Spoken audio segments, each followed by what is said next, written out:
Well, hello, folks. This is Jeffrey Daugherty, the Christian whistleblower. And this is, of course, Apostle Paul, Antichrist. And we're bringing this to you as we take a look at how the Apostle Paul hijacked and co-opted the original Yeshua message and turned it into a fear and guilt-based control matrix that we're still living under today. Of course, we're deep into this study. If you want to catch up, we can't catch you all up here today. So just go ahead and jump into the playlist that you find on my YouTube site. And I also welcome you to visit my website at jeffreydaugherty.com, christianwhistleblower.com. The $2.50 per book sale is over on the ebooks, but we have raised them all only to $2.99. So still a great deal for the ebooks on our channel. And if you don't like me advertising ebooks, well, then that's too bad. There's many other places you can go and spend your time in your grandma's basement. So here we are, the Christian whistleblower, here trying to get you unindoctrinated. So let's go ahead and let's jump right into our study today. And what we're looking at today is we're looking at we just looked at the false flag crucifixion, and now we're looking at the false flag resurrection. And if you've followed any of my teachings, you can go on the website, go on the YouTube, and find all of this listed there very plainly and very implicitly. There's no doubt that the crucifixion was faked, and of course there's no doubt that the resurrection was also faked. That's right, the crucifixion was faked, and the resurrection was also faked. So these are things that you have to understand. These are things you have to get into your mind. And these are things that you just have to understand that are going on. And it's part of growing up and being a big boy. It's part of growing up and being a big girl. It's part of growing up and getting into truth.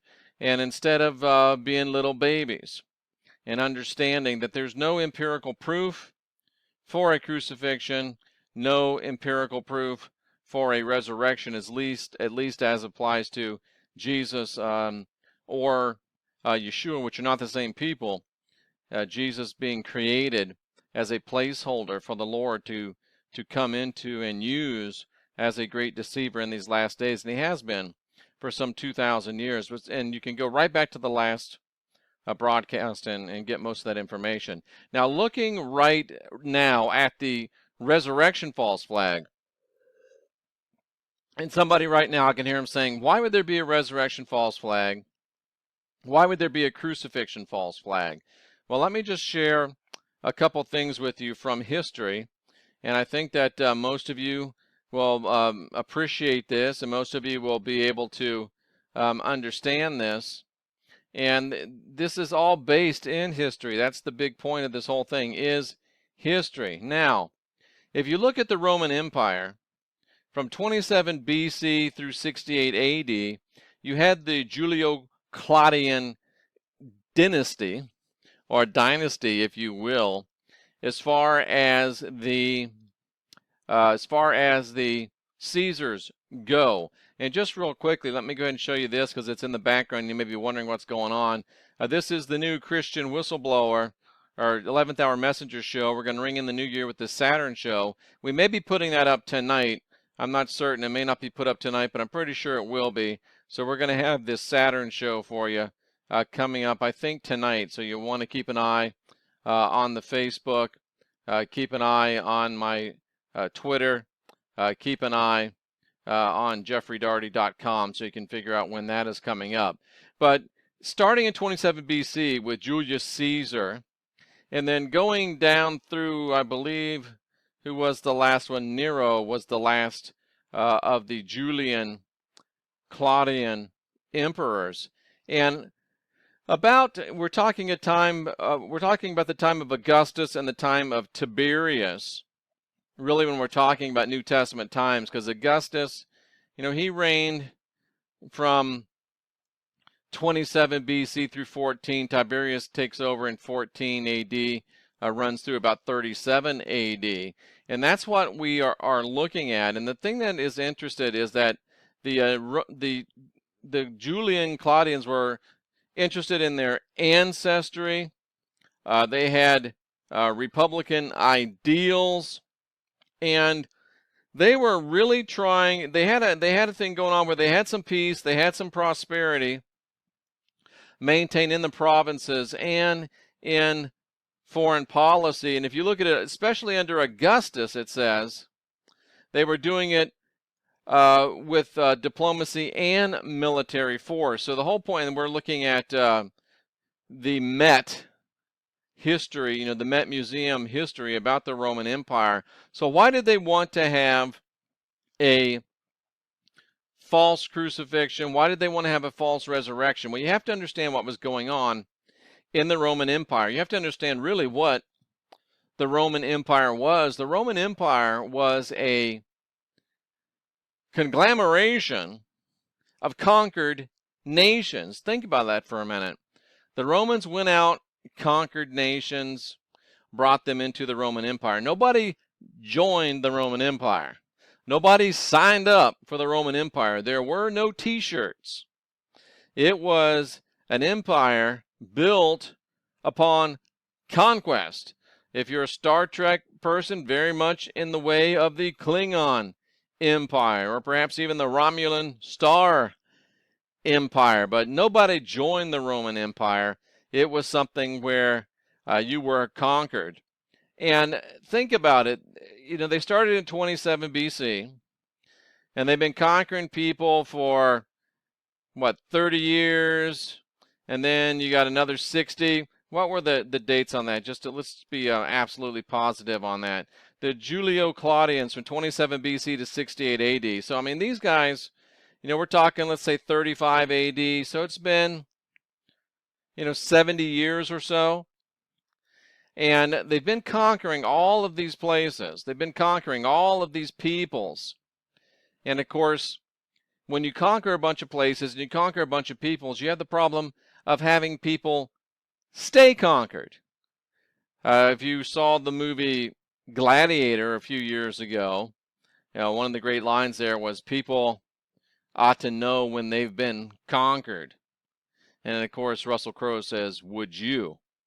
Meaning that, you know, most people will fight back if they still have heart in themselves, or they still have belief in themselves, if they still have faith in themselves, and if they still have draw breaths as a free person, they'll fight back, which is interesting commentary for the days that we live in. But regardless of that, you have all of these countries that have been conquered, and the big battle is to keep them conquered, to keep them and make them into allow them to coalesce together into one nation under the Roman rule. So the Romans got together, being Nero, being the Roman emperor again of the time. We're talking about Augustus. They said, you know what?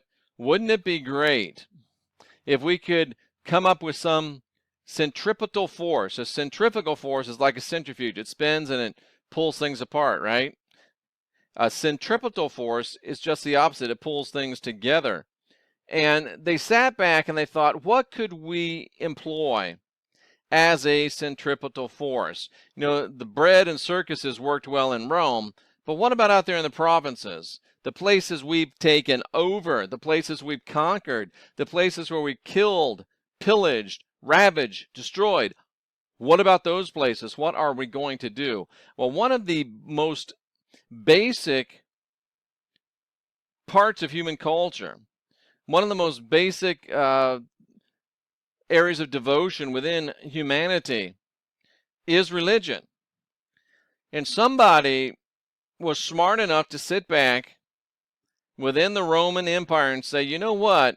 All of these places that we've conquered, all of these places that we have taken over, you know, every one of those places, or a lot of those places, worship gods that are very similar. A lot of them worship gods that were, watch this, born in late December in an event surrounded by great bright shining stars, shepherds, wise men, gifts. Are you noticing something that sounds familiar there? Still many years before the supposed birth of Christ. And then they also realized, all of these countries are also worshiping gods that were killed in crucifixions or other sacrificial rites. So now we got born in a manger, December 25th, stars, shepherds, cattle lowing, all that good stuff. Now we got crucified in the spring. And then we got, guess what? Resurrected from the dead to ascend to the right hand of the divine. Most of these nations around that the Romans had conquered had those things in common. They were worshiping that kind of God. So what better way to create a centrifugal force to pull folks together? What would be a better way than to create a Romanized God that could be seen as the new personification of all of their old gods born in December in mangers, all of their old gods killed in the spring by crucifixion and other sacrificial rites, and all of their gods raised from the dead on the third day to ascend to the hand of divinity. Why not have a brand new Romanized version that can envelop all of their other versions and coalesce it into one cohesive unit? That's why Plastic Jesus was created. That's why there was a false flag crucifixion. That's why there was a false flag resurrection. That's why there was a false flag birth in the first place. Because they're trying to create and have created, and since that time, since the late 30s AD, and especially when Constantine came on the scene, made it the national religion, they've had, this is 2017 now, and guess what? The world is still being run by a political elite characterized by religion that believes in a God born in late December in a manger, crucified in the spring, risen from the dead on the right hand of the divine. I remember the first time I was on Coast to Coast AM, and George Norrie asked me, Jeff, why do you think the Roman Empire fell? And I was about to give him the normal supply lines, overextension, imperial overreach, and then it struck me, has the Roman Empire fallen? They're still in control. They're still in control, so it's worked for over 2,000 years. Apostle Paul, Antichrist, yeah, makes a lot more sense now, doesn't it? You know the why. As we continue this study, we're going to start getting more into the how. I'm Jeffrey Daugherty, the Christian whistleblower. I encourage you to look at jeffreydaugherty.com. I encourage you to look at my Twitter @unindoctrinate. I encourage you to go on my Facebook. And most of all, go to the YouTube. You're on the YouTube. Like this video, share this video, and subscribe. Until next time, I'm Jeffrey Daugherty, the Christian whistleblower, and I'm encouraging you to unindoctrinate yourself.